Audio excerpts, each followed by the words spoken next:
শক্ত বলবা কি সমস্যা তোমার, আর রোগী কেন কষ্ট দেও?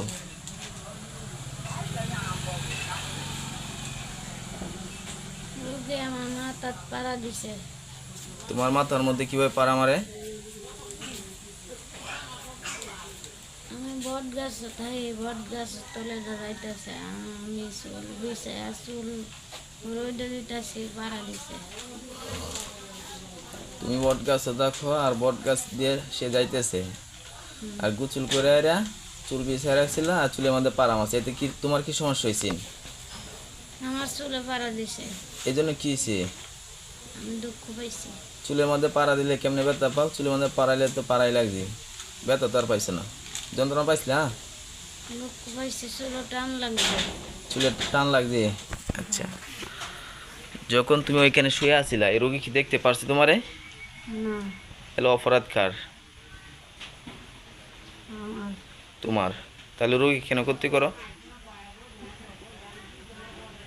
হাত বেয়াদবের বাচ্চা করতে হইছস, এই বুকটার মধ্যে যে বান্ডা মারছস, মাথার মধ্যে যে বান মারছস, কতটুক যন্ত্রণা, আর শৈলে হাজির হইয়া তার স্বামীর রোগী মারে, এরপর দেখা যাচ্ছে কত রকম যন্ত্রণার সম্মুখীন হয়েছে। এই ঢাকা দেখে এখানে আসছি, একবার চিন্তা করছস? এই কথা বল, চিন্তা করছস একবার এই যে কষ্টটা করছে? বুকে কয়টা বান মারছস? তিনটা। তিনটা। হুম। এই তিনটা বানের তীব্রতা জানস? আমাকে কিছুক্ষণ আগে বলছে এরকম সুই দিয়ে কোনো কিছু দিয়ে ওই গায়ে দিলে যেমনভাবে ব্যথা লাগে, যন্ত্রণা লাগে, এই রোগীটার এমন লাগে। তোর একটা দিতাম, এই চালু কর, তোর একটা দিই, দেখ কেমন লাগে, দেই একটা দিই তোর মাত্র। ইয়া রব্বুল আশিল করিম, সে যে বান মারছে এই বানের তীব্রতা বোঝার জন্য তার বুকের মধ্যে একটা লাগুক। আল্লাহু আকবার। লাউ আনজালনা হাযাল কুরআন আলা জাবালিন লারাআইতাহু খাশিয়াম মুতাসাদ্দিয়াম মিন খাশিয়াতিল্লাহ ওয়া তিলকাল আমসালু নাদরিবুহা লিন-নাসি লাআল্লাহুম ইয়াতাফাক্কারুন। আল্লাহু আকবার। দেখো কেমন লাগে,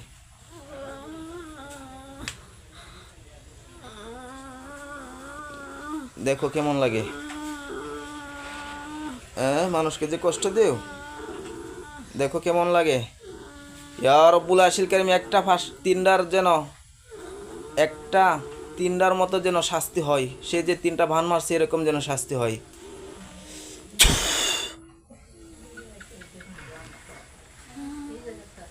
কিরে ভালো লাগে?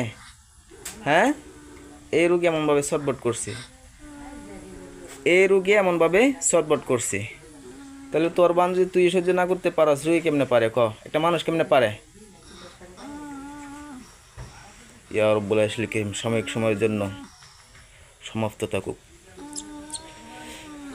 সোজা সোজা সোজা সোজা।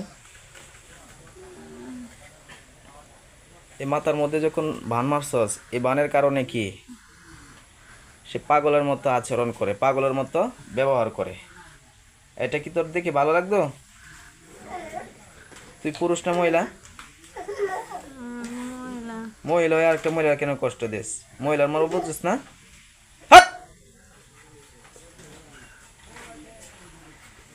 শয়তানের ঘরে শয়তান করতেছিস। দুই পায়ের মধ্যে কয়টা বান মারছস কুফরি? চালু কথা বলো। চার পাঁচটা। দুই হাতের মধ্যে? হাতের মধ্যে 5টা। পিঠের মাঝখানে কয়টা? পেটের মধ্যে 7টা। 7টা। একটা বান তুই সহ্য করতে পারস না, আর তুই 5টা 7টা করে আরে বান মারছস। সেই শয়তানের ঘরে শয়তান। একটা মানুষ কেমনে সহ্য করে ক?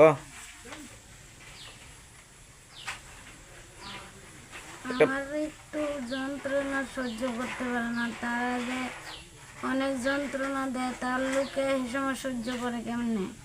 তার লোক কে যন্ত্রণা দেয়? তার স্বামীও তো যন্ত্রণা দেয়, তার ফ্যামিলির সবাই তো যন্ত্রণা দেয়। কিভাবে যন্ত্রণা দেয়? তারে কথা যন্ত্রণা দেয়, মারামারি করে, মানসিক সমস্যা দেয়। ওইটা হচ্ছে তাদের ব্যক্তিগত ব্যাপার, তোমার কি? ওইটা তাদের ব্যক্তিগত ব্যাপার, তুমি কি?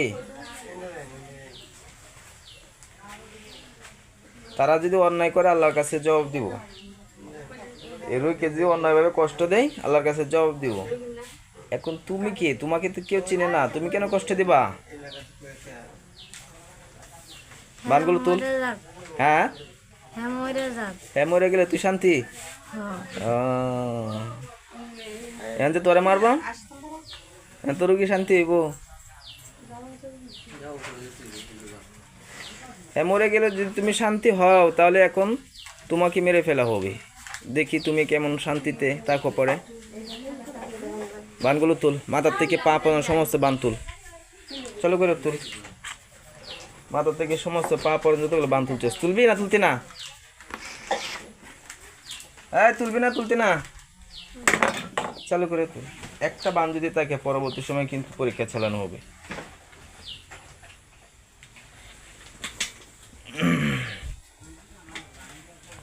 এই তুলস না কেন? তুলস না কেন রে? এই তুই আমার লাগে মন করতেছ কেন? ইয়ার পিঠটা মধ্যে লাগবে, সে বান তুলে না। একবার চালু করে তুল, চালু করে তুল, চালু করে তুল, চালু করে তুল। এত দেরি লাগে সমস্ত বান তুল, একটা যাতে বান না থাকে।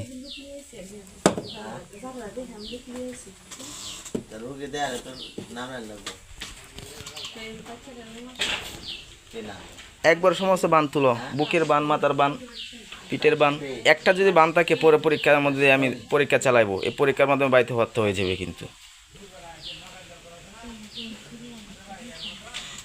ওই সুইচ দেন তো, উপরে সুইচ মাঝের দাদেন,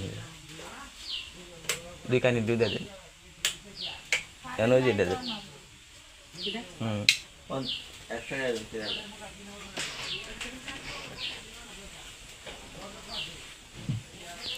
তো আপনারা দেখতেছেন এই শয়তানটা, সে অনেকগুলো ভান মারছে, কুফরি কালাম করেছে, আর এগুলোর ব্যথা যন্ত্রণা কতটুক বহন করছে এ রোগী।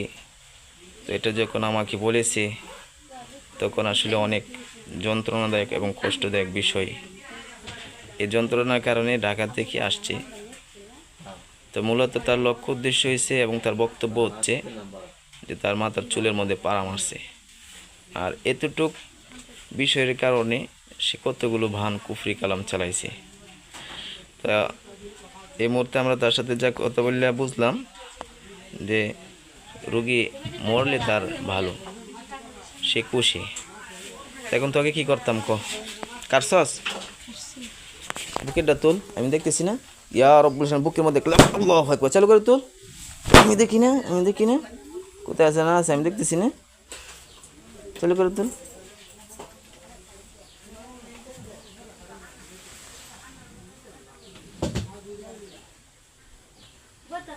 এই পেটের দুই সাইডে দিয়ে তুল, পেটের দুই সাইডে দিয়ে তুল, চালু করে তুল।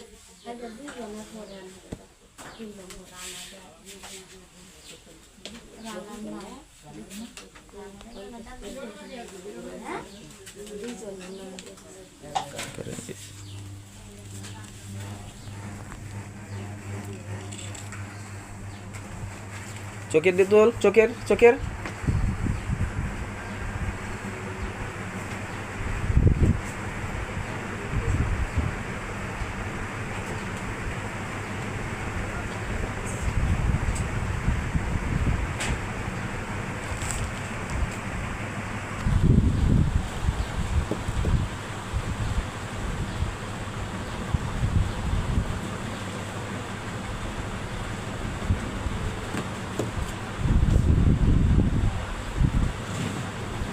আর ক্ষতি করবি শক্ত ক, করতাম না, তোর তো বাপ ভঙ্গি বালা না, তুই আরো ক্ষতি করবি বোঝা যাচ্ছে। করতাম না। হ্যাঁ, আল্লাহর জমিনে যতদিন পর্যন্ত বেঁচে থাকবো কখনো ক্ষতি করবি? না, কয়দিন ক্ষতি করছস? 22 দিন। 22 দিন। তোর এই অপরাধের কারণে 6 মাস তোকে আটক করে রাখা হচ্ছে। আর 6 মাস পরে যদি তোর লক্ষ্য উদ্দেশ্য এমন থাকে 6 মাস পরে বাইর হইয়া এ রুগী ক্ষতি করবে না, আচ্ছা, তাহলে দেখা যাইতেছে 6 মাস পরে বাইর হইতে পারবে। আর যদি লক্ষ্য উদ্দেশ্য এমন থাকে যে 6 মাস পরে এই রুগীরা ক্ষতি করবে, দুনিয়ার মানুষের ক্ষতি করবে, তাহলে কিন্তু বাইর হইতে পারবে না, আজীবন বন্দি থাকবে। আয় বুঝতে পারছস? জেলখানায় বসে আইরা তওবা কইরা আল্লাহর ইবাদত বন্দেগী করিস। তুই মুসলিম না? আল্লাহর ইবাদত বন্দি করিস, ভালো হয়ে যাইস, নাহলে কিন্তু জীবন শেষ হয়ে যাবে আরেকবার কোনো মানুষের কাছে হুজুরের কাছে ধরা পড়বে। ইয়া রব্বুল আশিল করিম, একে 6 মাসের জন্য জেলখানে আটক করে দেওয়া হচ্ছে।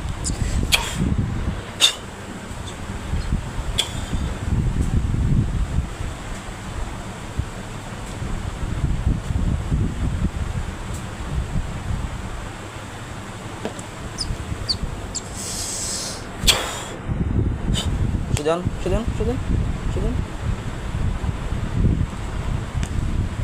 চোখ খুলেন, চোখ খুলেন, চোখ খুলেন। নাম কি আপনার? সাজেদা। শক্ত বলেন। সাজেদা। আপনার স্বামীর নাম? হারুন। হারুন। হ্যাঁ। আপনার বাবার নাম? হাফিজ। চল, ঠিক আছে এখন? হ্যাঁ। দাঁড়ান তো, দেখেন তো বুকে অনেক চাপ আছে কিনা, গায়ে আছে নাকি। দাঁড়ান,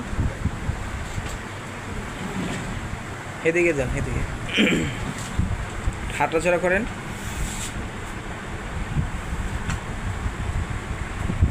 দেখেন তো বুকে কোনো ব্যথা আছে এখন? নাই। মাথায় আছে? নাই। শরীরে কোনো কোথাও জায়গায় আছে এখন? বসে।